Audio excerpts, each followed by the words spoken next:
That's an interesting question, the whole issue of the childhood epidemics and, from a structural osteopathic standpoint.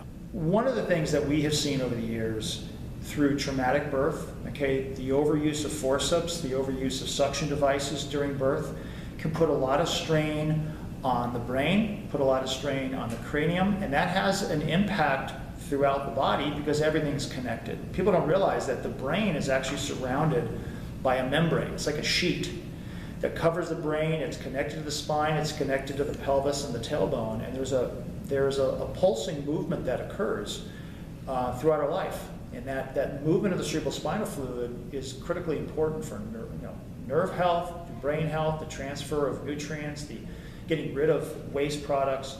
So anytime there's strain on a birthing process, that's a big thing. So that's important. And then just traumatic, basically trauma throughout life. Kids can be pretty rough on themselves. The falling down, the hitting of the heads. We now in the U.S. are very conscious now of concussion protocols in youth sports, these types of things. The nice thing about kids is usually they're very pliable, so they're easily fixed. But the structure of the body can be impacted by the function. What I mean by that is you can have situations that occur where the cerebral spinal fluid or the mechanism or that connection between the brain and the rest of the body is impacted structurally because of a chemical insult.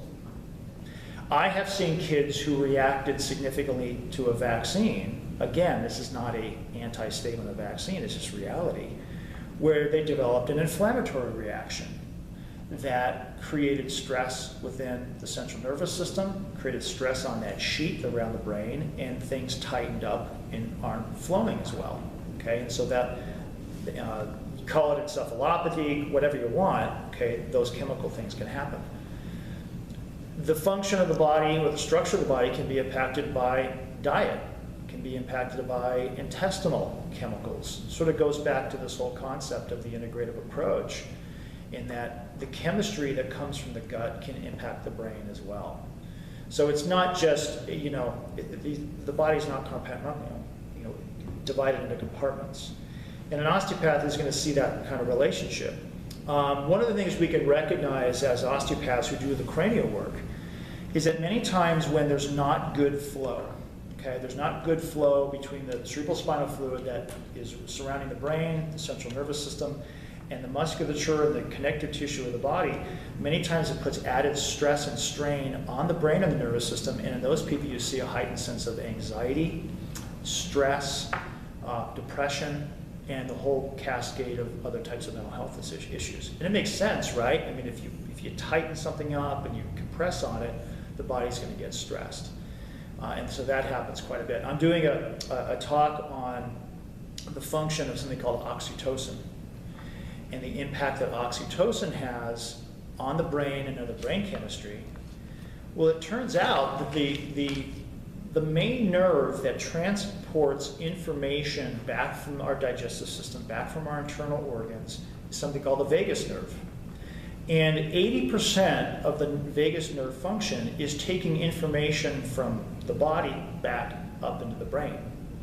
Well, it turns out that part of the mechanism of releasing oxytocin from the brain is vagus nerve intervention of our trunk, our stomach, our legs, our chest. Those nerves are actually taken up and they're sequenced through an area right below the first cervical vertebrae, right, essentially right where the brain stem meets the skull. And if that area is impacted either through trauma or compression, then vagus nerve function is impacted, which impacts not only the information that's being taken back to the brain, but it can also affect information that's flowing out of the brain to the rest of the body. It can affect digestion, it can affect the heart, it can affect the lungs, and so it's all about that balance of structure and function. So that's sort of really the background of where I, as an osteopath, and how that was pounded into me as a medical student. But that's how I view medicine and health, and a person's body is linking all those systems up.